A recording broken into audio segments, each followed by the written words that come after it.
This drive for domestic surveillance, and as well as the bombs dropped on foreign countries, are tactics drawn straight from the Authoritarian's handbook. And we're doing very well on the war front, to put it mildly, I would say. They tend to work in different ways, however. Starting foreign wars and entanglements traditionally unifies the country. Somebody said, on a scale of 10, where would you rate it? I said about a 15. The theory is that faced with a greater outside threat, the people will rally to their problematic leader. I think we have great support. Citizens can be prevailed upon to put patriotism over politics. The leader becomes heroic in his defense of the nation. Everybody that seems to want to be a leader, they end up dead.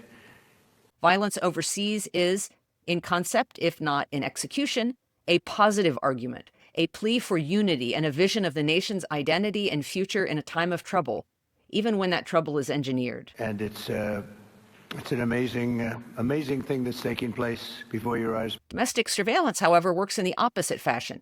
These are robotic police officers already operating on streets in China using cameras and artificial intelligence to monitor and manage people in real time. It is meant to intimidate rather than to persuade the opposition. U.S. experts call this authoritarian AI, technology designed to watch, to predict, and in some cases to act automatically. To strike fear into the hearts of the president's foes on a hypothetical level, even before surveillance is conducted. And China says the U.S. is doing this too. To consolidate power and suppress dissent, strongmen tend to want to be able to preemptively identify the opposition and discredit, detain, or even destroy it. A Georgetown University report found ICE has built massive AI-driven surveillance systems capable of pulling data on most American adults in the name of national security. But intelligence is required to do this, and much of that's not allowed under current law. This report from ASPI says AI is turbocharging surveillance of China's 1.4 billion people. With as many as 600 million cameras, that's roughly 3 cameras for every 7 people. Authoritarians have always sought to solidify or expand their power by surveilling the people. Algorithms used to flag what authorities call abnormal activity, even forecasting protests before they happen. And they also tend to seek these foreign entanglements. When crazy people have nuclear weapons, bad things happen.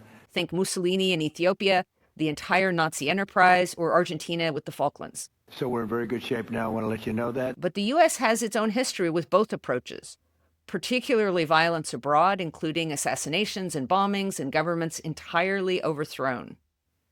Our country similarly has a grim history when it comes to surveillance, the monitoring of civil rights groups and campus leftists, along with the surveillance of students who came out against genocide in Gaza, for instance.